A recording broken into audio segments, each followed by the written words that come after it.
डिसेंबर ते 16 डिसेंबर असं भारताने युद्ध करून बांगलादेश या देशाची निर्मिती केली होती आणि त्यावेळेस सहभागी झालेले आपले सोलापूरचे सुपुत्र म्हणावं लागेल, मराठा बटालियनमध्ये 1969ला भरती झालेले आपल्यासोबत आहेत महादेव सर. तुमचं ज्यावेळेस तुम्ही बांगलादेश किंवा भारत पाकिस्तान हा ज्यावेळेस युद्ध झालं होतं 1971ला, तर त्यावेळेस तुम्ही कुठं नियुक्त होता आणि तुम्ही कसं तिथं पर्यंत गेला तुम्ही? अमृतसरच्या पुढं मुध म्हणून एक गाव आहे, फुलावाला म्हणून एक गाव आहे आणि बुरुज म्हणून एक गाव आहे. या 3 ठिकाणी आमचं बटालियन विभक्त झालं. म्हणजे बटालियनमध्ये कंपन्या 4 कंपन्या लढावं असते. त्या एक ॲडमिशन करणारी असते ती आणि एक सपोर्ट देणारी एक कंपनी असते. ही विभक्त जिथल्या तिथं त्यांनी डिफेन्समध्ये ठेवली आणि त्या डिफेन्समध्ये ज्यावेळेस फायरिंग सुरू झाली त्यावेळेला आमच्या फॉरवर्ड कंपनीवरती पाकिस्तानने अटॅक केला आणि त्या अटॅकमध्ये पांडुरंग साळुंके ही मरण पावला. त्याच्यानंतर सोपान वाघारे हाही मरण पावला. पुन्हा बेंबडे म्हणून कॅज्युलिटी झाला आणि मेजर GS ते जे कमी कमांडर होते आणि तेही कॅज्युलिटी झाले आहे. रणबीर सिंग तेही कॅज्युलिटी झाले आहे. आणि त्याच्यानंतर संभाजी पालाऊ म्हणून एक होता हवालदार, तोही मरण पावला. आणि हनुमंत मोरे तेही कॅज्युलिटी झाला. आणि त्यांना त्या पद्धतीनं वीरचक्र, कुणाला परमवीर चक्र, कुणाला महावीर चक्र, कुणाला सैना मिळाला. अशा प्रकारे जे आमचे किती दिवस चाललं युद्ध हे ॲक्च्युली?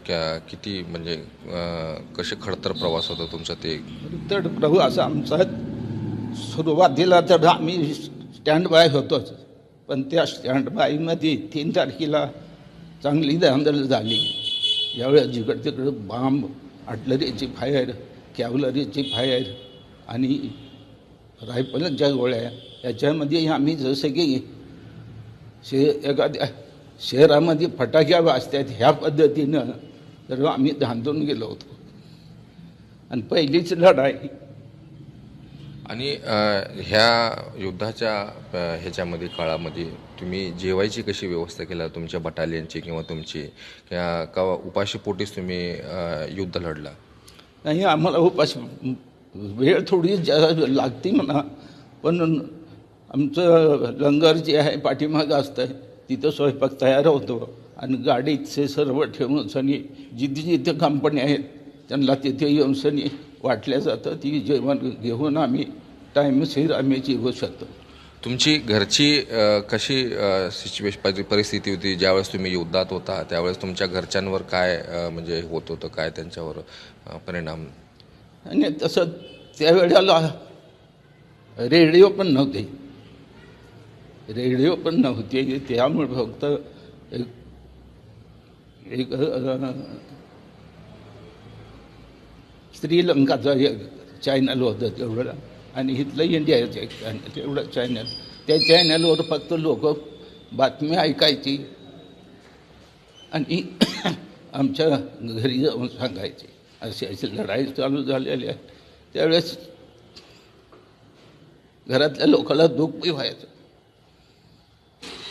ज्यावेळेस हे युद्ध संपलं 16 डिसेंबरला, ज्यावेळेस विजय दिवस म्हणून साजरा केला, त्यावेळेस तुम्ही तुमच्या बटालियननी कसं जल्लोष साजरा केला होता त्यावेळेस?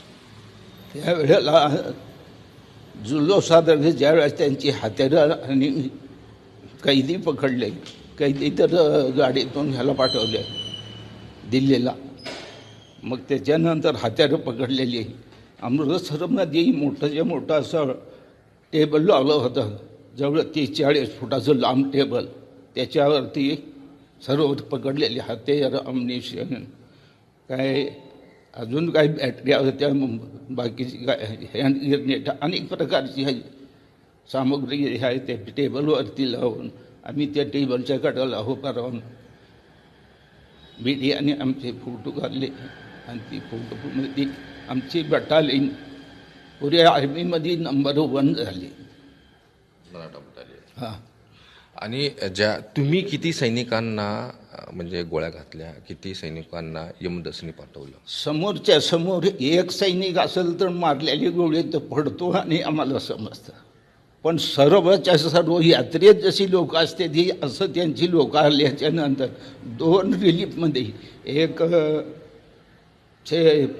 पूर्व पाकिस्तान आणि एक पश्चिम पाकिस्तान 2 लाईनी द्यायला लागले. त्यानंतर गोळी आम्हाला दिसत नाहीत ना, आमच्यातनं सुटली खरं, आणि तिथं जमिनीवर पडल्यावर धूर उडत होतं, धूळ उडती, त्याच्यामुळं गोळी ह्या ठिकाणी पोचली एवढंच कळतं.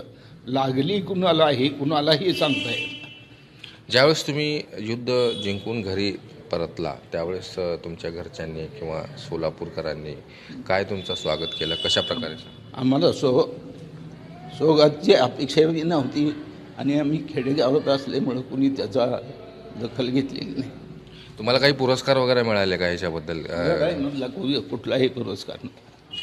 तर 1971ला 16 डिसेंबरला भारतानं बांगलादेश या देशाची निर्मिती केली. पश्चिम पाकिस्तान आणि पूर्व पाकिस्तान असे 2 देश होते आणि पूर्व पाकिस्तानमधनं ते बांगलादेश या देशाची निर्मिती झाली. त्यावेळेस महाराष्ट्रातले भरपूर सैनिकांनी त्याच्यामध्ये सहभाग घेतला. तर ETV भारतसह इरफान शेख, सोलापूर.